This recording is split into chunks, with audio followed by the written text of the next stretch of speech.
Selamat siang Bapak Ibu yang saya hormati. Di sini saya akan menjelaskan sekilas hasil dari penelitian kami yang berjudul Penerimaan Teknologi Smart Agro oleh Petani, Identifikasi Isu-isu Kunci dan Pengembangan Kerangka Konseptual untuk Memahami Adopsi di Sektor Pertanian.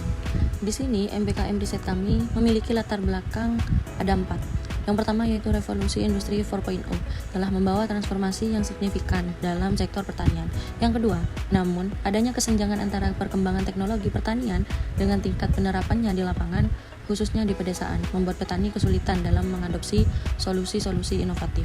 Dan yang ketiga, salah satu contohnya yaitu di Desa Klopo 10 sesuai dengan tempat MBKM riset kami yang tengah menghadapi serangan hama burung yang intensif.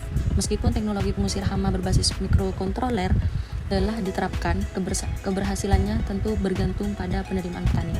Dan yang terakhir, perlu dilakukannya penelitian tentang analisis tingkat penerimaan serta identifikasi faktor-faktor yang mempengaruhi niat petani di Desa Klopo 10 untuk mengadopsi teknologi pengusir hama dengan mengadaptasi model UTAUT.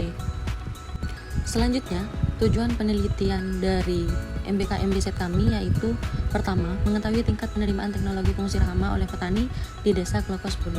Dan yang kedua, mengidentifikasi faktor-faktor yang mempengaruhi penerimaan teknologi pengusir hama oleh petani di Desa Klopo 10.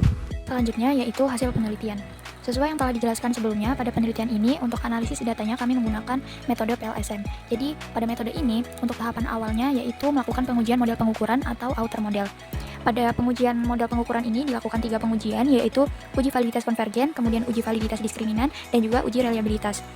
Untuk validitas konvergen pada penelitian ini, kami menguji menggunakan 2 kriteria utama, yaitu loading factor dan juga average variance extracted atau AVE. Jadi di sini kami lampirkan untuk nilai dari loading factor dan juga AVE-nya. Yang atas itu adalah nilai loading factor. Di situ terlihat bahwa nilai loading factor dari masing-masing indikator di sini telah memenuhi syarat, yaitu di atas 0,7. Begitupun juga dengan nilai AVE-nya, di sini juga telah memenuhi validitas konvergen, yang dimana nilai-nilainya itu telah di atas 0,5. Selanjutnya yaitu uji validitas diskriminan. Untuk uji validitas diskriminan, di sini kami menggunakan pendekatan HTMT atau heterotrait monotrait ratio. Di sini kami telah lampirkan untuk diagramnya. Di sini hasil analisis menunjukkan bahwa semua nilai HTMT berada di bawah batas maksimum yang direkomendasikan, yaitu 0,9. Jadi dapat dikatakan bahwa model pengukuran telah memenuhi kriteria validitas diskriminan. Selanjutnya, untuk uji reliabilitas pada penelitian ini kami menggunakan 2 kriteria, yaitu Cronbach alpha dan juga composite reliability. Di sini kami juga telah melampirkan diagram untuk Cronbach alpha dan juga composite reliability-nya. Di sini terlihat bahwa semua variabel memiliki nilai Cronbach alpha dan juga composite reliability di atas 0,7.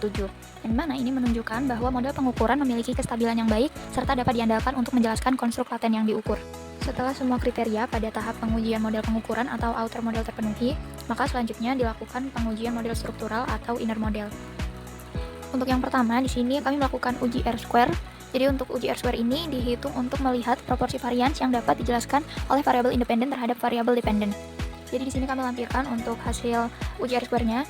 Di sini hasil analisis menunjukkan bahwa nilai R-square untuk variabel behavioral intention adalah 0,575 dengan R-square adjusted sebesar 0,552. Hal ini berarti 55,2% variasi dalam niat petani untuk menggunakan teknologi Smart Drip dapat dijelaskan oleh variabel independen dalam model, yaitu performance expectancy, effort expectancy, social influence, facilitating condition, dan juga habit. Nilai ini menunjukkan bahwa model yang digunakan cukup kuat dalam menjelaskan hubungan antar variabel independen dengan variabel dependen, meskipun mungkin masih ada faktor lain di luar model yang mungkin mempengaruhi niat penggunaan teknologi. Selanjutnya dilakukan uji hipotesis. Jadi, PET koefisien di sini digunakan untuk menunjukkan kekuatan dan arah hubungan antara variabel laten dalam model. Sedangkan untuk nilai p-value di sini digunakan untuk menentukan signifikansi dari hubungan tersebut. Sesuai dengan hasil analisis yang telah dilampirkan, di sini terlihat bahwa hipotesis 1 dinyatakan diterima karena performance expectancy berpengaruh positif dan signifikan terhadap behavioral intention dengan nilai koefisien sebesar 0,405 dan nilai p-value sebesar 0,001. Kemudian, hipotesis 2 juga dinyatakan diterima karena effort expectancy berpengaruh positif dan signifikan terhadap behavioral intention dengan nilai koefisien sebesar 0,002 dan nilai p-value sebesar 0,030. Selanjutnya, hipotesis 3 dinyatakan diterima karena social influence berpengaruh positif dan signifikan terhadap behavioral intention dengan nilai koefisien sebesar 0,115 dan nilai p-value sebesar 0,030.